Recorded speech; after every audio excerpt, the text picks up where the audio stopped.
Hello subscribers and my dear students. As you can see, my topic of discussion today is treatment of special items on overheads. Today we will discuss about interest on capital, depreciation, packaging expenses, bad debts, research and development. So let's start the video. So the treatment of capital, here it has been divided into two parts. There দুটা part of ভাগ করা হয়েছে. First of all, the positive aspect যে interest on capital to overheads of সোমাব লাগে আৰু এটা negative aspect কিয় সোমাব নালাগে. Okay, the first part is that is a part of production.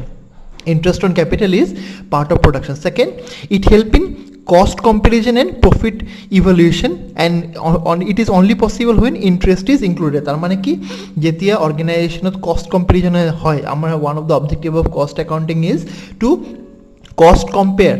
Okay, cost compare করলে কি profit to NA evaluate হয়ে যায়. In that case the interest of capital should be added, and most importantly, if interest is not included in cost of production, then the cost of goods sold is understated. আমি যে cost of goods sold calculate করব হেতু understated হয়ে থাকে আর profit is overstated. Actual profit আমি গম না পাও. Now let us come to the negative aspect. Negative aspect means in the negative side that said that interest on capital should not be included in overheads. কিয় কৈছে? First of all, interest is a matter of pure finance.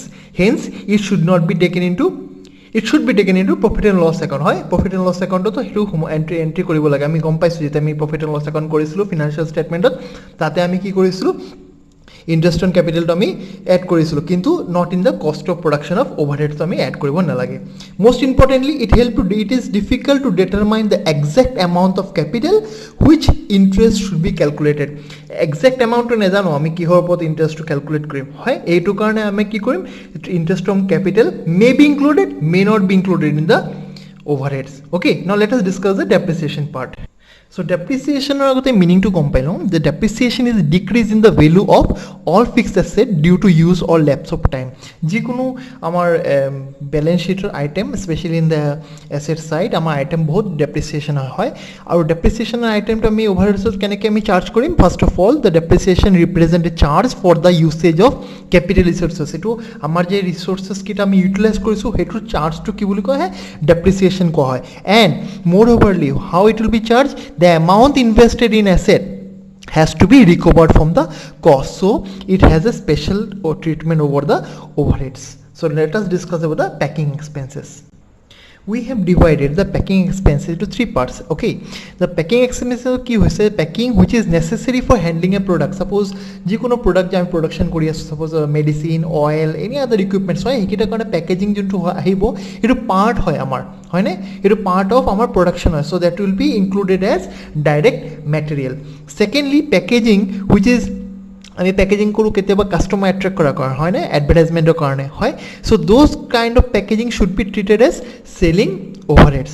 আৰু finally যোনকিটা আমাৰ production হাউসত আমি ডিস্ট্ৰিবিউশন আৰু ম্যানুফ্যাকচাৰিং এক্সপেন্সেছৰ লগত আমি handling কৰো product এফালে ট্ৰান্সফাৰ কৰো বা ডিস্ট্ৰিবিউশন চ্যানেলত যোনকিটা প্যাকেজিং ইউজ হয় that packaging should be treated as distribution overhead. তো আমি in short, for handling the product it should be part of direct material cost.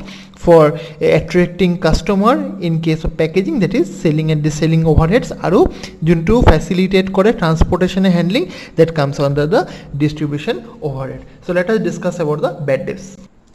In case of bad debt, as we all know, আমি সবাই জানো যে bad debt are financial losses and it should be excluded from cost account. কিন্তু ইয়াতে একটা কথা আছে, যদি হে bad debt include করিব বিচাৰো, then it should be included in selling overheads.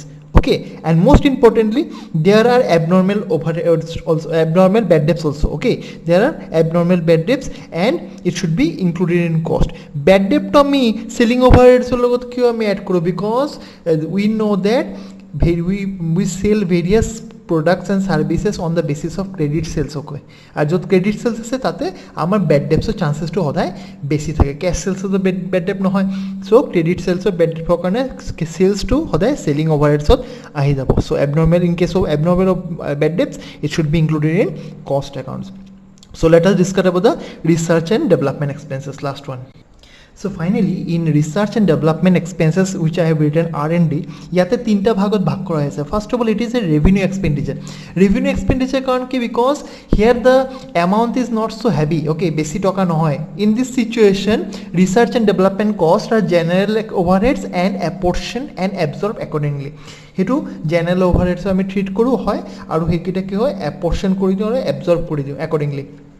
Then we have deferred revenue expenditure. Deferred revenue expenditure means which is carried over year to year. হয়, যেতিয়া research and development or benefits kita হয়, it will be derived over period of 2 or 3 years. Then it is usually termed as deferred revenue expenditure. Aru it amount to be recovered over 2 to 3 years. Okay, this benefit of research and development are to be derived over a period of 2 to 3 years, and it will be usually treated as deferred revenue expenditure. Last part is transfer to profit and loss account. Actually we know that research and development juntu hoy hetu cost to ki hoy both expensive thake, ketiaba ki hoy ami return off koribo lage. Kod return off koribo lage, profit and loss account to return off koribo lage, where real expenditure is incurred. So in this method, particularly when research and development proves unsuccessful and does not produce any tangible result, we transfer it to the profit and loss account. Jote amar jote ami expenses kora piso kono productive nohoy.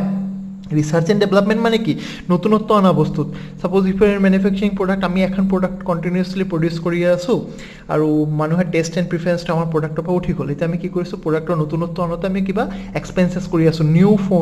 We are bringing something new, developing the existing product, okay? Or yes, this is a research and development in case of manufacturing product, okay? So তাতে যেতিয়া আমাৰ loss হৈ যায়, সেই লছটো আমি ক'ত convert কৰি দিওঁ, we convert the loss to profit, costing profit and loss account. So this is all about treatment of special item of overhead. Hope you like my video. Tomorrow I'll be back with another video. If you have not subscribed my channel, kindly subscribe it. Be safe.